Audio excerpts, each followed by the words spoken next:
Hello friends, welcome to my channel Cooking and Beyond by Induji. இன்னைக்கு நான் ரவா உப்புமா செய்கிறேன் லைவாக. இங்கே பாருங்கள், கடுகு உளுத்தம் பருப்பு அப்புறம் கடலைப்பருப்பு பெருங்காயம் எல்லாம் போட்டிருக்கேன். நல்லா சமைச்சு போச்சு. அது வேண்டிய பச்சை மிளகாய் இஞ்சி எல்லாம் காஞ்சி இதெல்லாம் போட்டிருக்கேன் நான். பாருங்கள், இது வந்து 2 பெரிய வெங்காயம் எடுத்திருக்கேன். நல்லா வெங்காயம் நல்லா போட்டோன்னா நிறைய போட்டால் ரொம்ப நல்லாயிருக்கும். இந்த மாதிரி கொஞ்சம் நீட்டிவிட்டால் பெருசாக அரிஞ்சிடுங்க.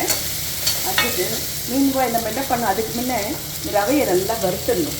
நல்லா வாசனை வறுத்து சின்ன தீயில வச்சு நல்லா வறுத்தணும். இது வந்து 2.5 டம்ளர் போட்டிருக்கேன். இந்த டம்ளரில் 2.5 டம்ளர் போட்டிருக்கேன். 1 டம்ளர் ரவைக்கு 2 டம்ளர் தண்ணி. அதனால் 2.5 டம்ளர் ரவைக்கு 5 டம்ளர் தண்ணி நம்ம ரெடியாக கொதிக்க வச்சுக்கணும். தண்ணியை நான் கொதிக்க வச்சுருக்கேன் ரெடியாக. இப்போ இந்த வெங்காயம், இந்த இஞ்சி, இந்த பச்சை மிளகாலாம் நல்லா வதக்கட்டும். வதக்கின பிறகு நல்லா வதங்கணும். வதங்கிறதுக்கு பிறகு நம்ம கொஞ்சம் உப்பு போட்டுடலாம். கொஞ்சம் உப்பு போட்டுடலாம். அந்த எவ்வளோ இது இருக்கோ அவ்வளோ பாருங்கள். நான் இப்போ சின்ன டீஸ்பூனில் சின்ன ஸ்பூன் இதில் ஒரு 1.5 போட்டால் போதும். நான் அதுக்கு கம்மியாக தான் சர்க்கரை சால்ட் யூஸ் பண்ணுவேன். அதனால் நீங்கள் கொஞ்சம் உங்களுக்கு எவ்வளோ வேணுமோ அதுக்கு ஏற்ற மாதிரி நீங்கள் பண்ணிக்கோங்க.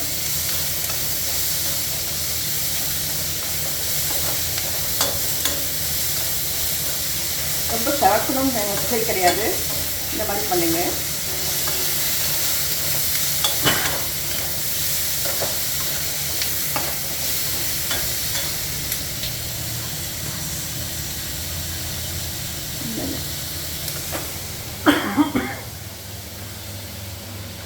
பச்சை மிளகாலாம் பண்ணும்போது இல்லை நிறுத்தியாச்சு. போயிடுச்சு.